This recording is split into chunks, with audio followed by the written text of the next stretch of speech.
Lagu Genjer-Genjer seakan menjadi maras pemberontakan PKI pada tahun 1965. Akibatnya pencipta lagu Genjer-Genjer ditangkap oleh CPM atau Korps Polisi Militer karena dinilai sebagai anggota PKI. Pada pemberontakan tahun 1965, PKI menargetkan para petinggi Angkatan Darat yang berseberangan dengan agenda PKI karena Angkatan Darat adalah pasukan yang menghentikan pemberontakan pada tahun 1948. Maka dari itu, Genjer-Genjer diplesetkan menjadi jenderal-jenderal. Sebelum lagu Genjer-Genjer menjadi identik dengan lagu PKI, terdapat yel-yel yang lebih dahulu diteriakkan daripada lagu Genjer-Genjer. Pada pemberontakan PKI tahun 1948, yel-yel yang paling terkenal adalah Pondok bobrok, Langgar bubar, Santri mati. Yel-yel inilah yang diteriakkan Partai Komunis Indonesia Madiun pada tahun 1948. Sebuah rima yang menggambarkan bahwa para kaum muslimin adalah target utama mereka. Saat pemberontakan PKI pada tahun 1927 gagal, musuh harus kabur ke Moskow untuk menghindari penangkapan. Di saat itulah musuh bertemu dan belajar ideologi komunis kepada Stalin yang masih menggunakan ideologi Karl Marx. Karl Marx menganggap bahwa agama adalah candu bagi masyarakat dan mengatakan menghujat agama adalah syarat utama dari semua hujatan. Karl Marx juga pernah mengatakan, bila waktu tiba, kita tidak akan menutup-nutupi terorisme kita. Kami tidak punya belas kasihan dan kami tidak meminta dari siapapun rasa belas kasihan. Bila waktunya tiba, kami tidak mencari-cari alasan untuk melaksanakan teror. Cuma ada satu cara untuk memperpendek rasa ngeri mati musuh-musuh itu, dan cara itu adalah teror revolusioner. Dari sini kita dapat melihat bahwa ideologi komunisme melakukan berbagai macam cara agar dapat menjadi kasta tertinggi dalam sebuah negara. Saat berdirinya negara komunis Uni Soviet oleh Lenin, begitu banyaknya korban berjatuhan. Bahkan Lenin mengatakan, "Saya suka mendengarkan musik yang merdu, tetapi di tengah-tengah revolusi sekarang ini yang perlu adalah membelah tengkorak, menjalankan keganasan, dan berjalan dalam lautan darah. Dan tidak jadi soal bila 3/4 penduduk dunia habis asal yang tersisa 1/4 itu adalah komunis. Untuk melaksanakan komunisme, kita tidak gentar berjalan di atas mayat 30 juta orang."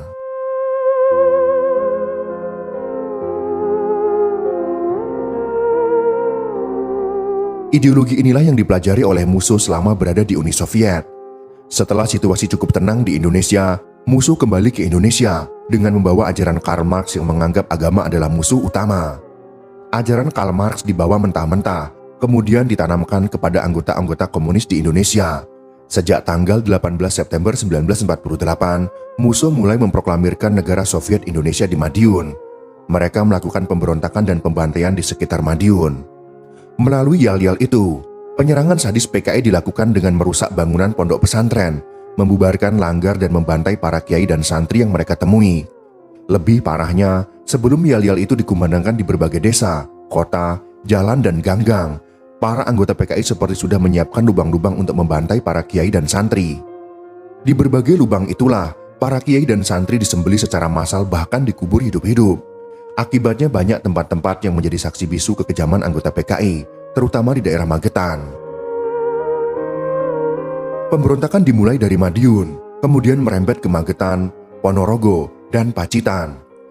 Mereka banyak membantai dan menghabisi kiai dan santri di sekitar Magetan. Sekitar 168 orang tewas dan ada yang dikubur hidup-hidup. PKI kemudian mulai melakukan teror ke Ponorogo, dengan sasaran utamanya adalah Pondok Modern Darussalam Gontor. Kiai Haji Imam Zarkashi atau Pak Zar dan Kiai Haji Ahmad Sahal atau Pak Sahal dibantu kakak tertua beliau berdua, yaitu Kiai Rahmat Soekarto yang saat itu menjabat sebagai lurah desa Gontor, berdiskusi bagaimana menyelamatkan para santri dan pondok. "Wes Pak Sahal, panjenengan ae sing budal ngungsi karo santri. PKI kuwi sing dingerteni Kiai Gontor yo panjenengan. Aku tak jogo pondok wae. Ora-ora lek dikenali PKI aku iki." Dalam bahasa Indonesia artinya adalah, "Sudah Pak Sahal, Anda saja yang berangkat mengungsi dengan para santri. Yang diketahui Kiai Gontor itu ya Anda, biar saya yang menjaga pesantren, tidak akan dikenali saya ini," kata Pak Zar. Pak Sahal pun menjawab, "Ora, dudu aku sing kudu ngungsi, tapi kowe Zar, kowe isih enom, ilmumu luwih akeh. Bakale pondok iki mbutuhne kowe ketimbang aku. Aku wis tuwa, Wis tak ladeni PKI kuwi. Ayo Zar, jajal awak mendahno lek mati. Artinya dalam bahasa Indonesia adalah, tidak, bukan saya yang harus mengungsi, tapi kamu Zar. Kamu lebih muda, ilmumu lebih banyak. Pesantren ini lebih membutuhkan kamu daripada saya. Saya sudah tua, biar saya hadapi PKI-PKI itu. Ayo Zar, mencoba badan walau sampai mati.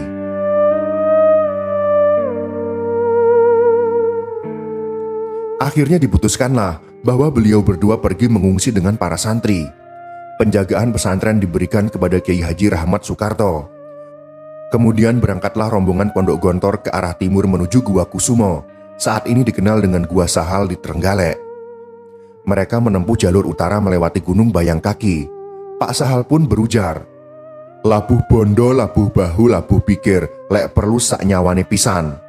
Artinya dalam bahasa Indonesia adalah korban harta, korban tenaga, korban pikiran. Jika perlu nyawa sekalian akan aku berikan.